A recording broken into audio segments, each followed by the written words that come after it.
Welcome back to Years to Hear.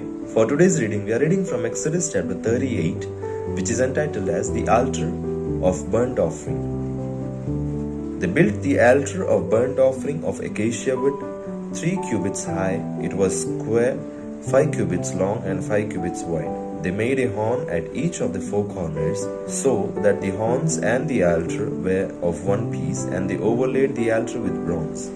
They made all its utensils of bronze, its pots, shovels, sprinkling bowls, meat forks, and fire pans. They made a grating for the altar, a bronze network to be under its ledge, halfway up the altar. They cast bronze rings to hold the poles for the 4 corners of the bronze grating. They made the poles of acacia wood and overlaid them with bronze. They inserted the poles into the rings so they would be on the sides of the altar for carrying it. They made it hollow out of boards. They made the bronze basin and its bronze stand from the mirrors of the women who served at the entrance to the tent of meeting. Next, they made the courtyard. The south side was 100 cubits long and had curtains of finely twisted linen, with 20 posts and 20 bronze bases, and with silver hooks and bands on the posts. The north side was also 100 cubits long and had 20 posts and 20 bronze bases with silver hooks and bands on the posts.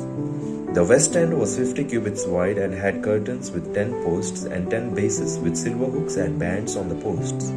The east end, toward the sunrise, was also 50 cubits wide. Curtains 15 cubits long were on one side of the entrance with 3 posts and 3 bases, and curtains 15 cubits long were on the other side of the entrance to the courtyard with 3 posts and 3 bases. All the curtains around the courtyard were of finely twisted linen. The bases for the posts were bronze. The hooks and the bands on the posts were silver, and their tops were overlaid with silver. So all the posts of the courtyard had silver bands. The curtain for the entrance to the courtyard was of blue, purple, and scarlet yarn and finely twisted linen, the work of an embroiderer. It was 20 cubits long, and like the curtains of the courtyard, 5 cubits high, with 4 posts and 4 bronze basins.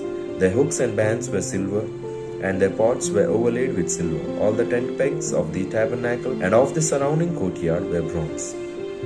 These are the amounts of materials used for the tabernacle of the covenant law, which were recorded at Moses' command by the Levites under the direction of Ithamar son of Aaron the priest. Bezalel son of Uri, the son of Hur, of the tribe of Judah, made everything the Lord commanded Moses. With him was Oholiab, son of Ahisamach, of the tribe of Dan, an engraver and designer, and an embroiderer in blue, purple, and scarlet yarn and fine linen. The total amount of the gold from the wave offering used for all the work on the sanctuary was 29 talents and 730 shekels according to the sanctuary shekel. The silver obtained from those of the community who were counted in the census was 100 talents and 1,775 shekels according to the sanctuary shekel. 1 bekah per person, that is half a shekel, according to the sanctuary shekel, from everyone who had crossed over. To those counted 20 years old or more, a total of 603,550 men. The 100 talents of silver were used to cast the bases for the sanctuary and for the curtain.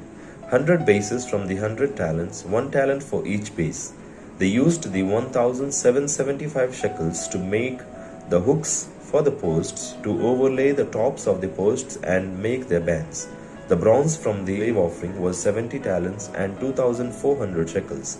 They used it to make the bases for the entrance to the tent of meeting, the bronze altar with its bronze grating and all its utensils, the bases for the surrounding courtyard and those for its entrance, and all the tent pegs for the tabernacle and those for the surrounding courtyard.